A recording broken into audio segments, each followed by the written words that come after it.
Bismillahirrahmanirrahim. Assalamu alaikum, dear students. Today we are going to discuss about the second part of the Pakistan Resolution 1940. As we have learned about the introduction and the background of the Pakistan Resolution in our previous lecture, now we will talk about the Quaid-e-Azam Presidential Address of Pakistan Resolution, the text of the resolution, and the reaction of the different political parties and the different dignitaries. Okay, now let's talk about the main points of Quaid-e-Azam Presidential Address. As you know, that while presiding over All India Muslim League session at Lahore in 1940, Quaid-e-Azam identified the direction for the struggle of the Muslims.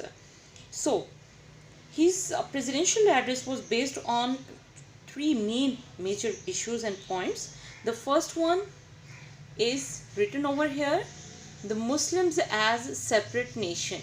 As you know, the Muslims were in the subcontinent entirely different from the different aspects of their lives. So, Quaid-e-Azam said that Muslims are a separate nation because their customs, traditions, civilization, culture and the religion is entirely different from the Hindus community. So, in spite of the fact that they have been living together for the centuries, but both have their distinctive identifications. So, this was very important to understand that Muslims were totally a separate nation who was living in the subcontinent. The next main point was of the presidential address of Quaid-e-Azam, that historical approach. The demand of the Muslims for a separate country is not an unhistorical, because from British government, Ireland got freedom, Spain and Portugal became separate nations also, Czechoslovakia got its separate identification. So, Muslims in the subcontinent was great in number, so they also have the right to have a separate country, separate homeland and their own territory. So it was not an unhistorical demand. So the next point was India as subcontinent. This is very interesting point. As you know that British India is a subcontinent. So it was not any country or homeland of a single nation. Many nations were living here and their interests were separate from one another. So Quaid-e-Azam said that India as a subcontinent have the different nations representatives. So Muslims has also the right to have their own separate country. The next point is text of the resolution. This is very important point from the short questions point of view also. The first short question will be based on the 3 points of Quaid-e-Azam's presidential address, and the next point will be based on the text of the resolution. Here I have planned a few points from the text of the resolution that we are going to discuss about. That first one was the constitutional plan. This was very important, that Quaid-e-Azam said that no constitutional plan would be workable or acceptable for the Muslims unless geographical contiguous units are demarcated into regions which should be so constituted which such territorial readjustments as may be necessary. Okay, in first point Quaid-e-Azam ने फरमाया कि कोई भी आईनी मंसूबा for the Muslim community accept नहीं करेंगे, वो वर्केबल नहीं होगा जब तक उसे जियोग्राफिकल बेसिस पे आप उसका बाकायदा कोई लाया अमल नहीं बनाते हैं या हदबंदी नहीं करते हैं. ये हदबंदी जो थी ये बहुत ही बड़ा इशू थी, और इसी के बेस पे ही मुस्लिम कम्युनिटी जो थी वो अपने लिए एक सेपरेट कंट्री की डिमांड कर रही थी.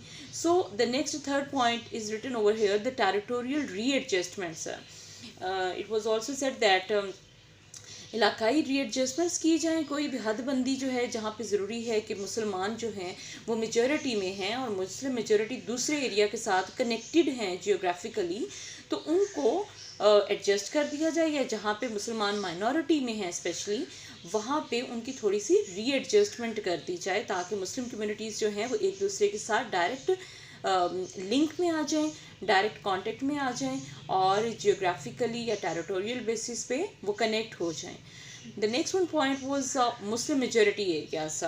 It is said that especially the north, western and eastern zones of India, शुमाल, मगरिब और शुमाल मशरकी हिस्से जो थे वो मुस्लिम मेजोरिटी एरियाज पे बेस्ड थे. As you know that north western area is based on the Pakistan now total area are the provinces, and the next eastern zones were based on the Bengal and Assam.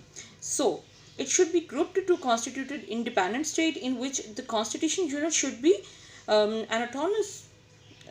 autonomous and sovereign, जहाँ पे उनका कतई इक़्तिदार होगा. Muslim community जो है वो जिन areas पे based है, जिन एरियाज़ के अंदर रह रही है, वहाँ पे उनको कतई इक़्तिदार मिलना चाहिए है, उनकी हाकमियत होनी चाहिए है. जबकि नेक्स्ट पॉइंट में कहा गया कि प्रोटेक्शन ऑफ माइनॉरिटीज़. अब जहाँ पे मुसलमान मेजॉरिटी में थे वो तो एक अंडरस्टूड सी बात थी कि मुस्लिम कम्युनिटी जो थी अगर वो जियोग्राफिकली कॉन्टिजेस थे, मिले हुए थे एक दूसरे के साथ, तो वो अपनी हदबंदी के बेस पे एक दूसरे के साथ लिंक होने की वजह से एक सेपरेट कंट्री बन सकते थे. लेकिन प्रॉब्लम उन एरियाज़ में ज़्यादा था जहाँ पे मुसलमान या दूसरी माइनॉरिटीज़ मौजूद थीं और वहाँ पे उनके राइट्स और डिमांड्स जो थीं वो प्रोटेक्टेड नहीं थे.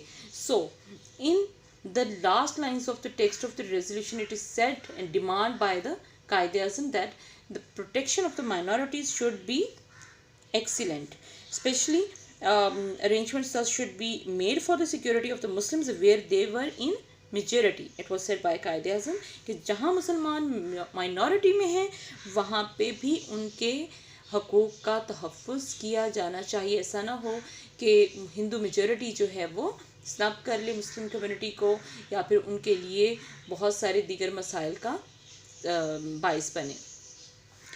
Now,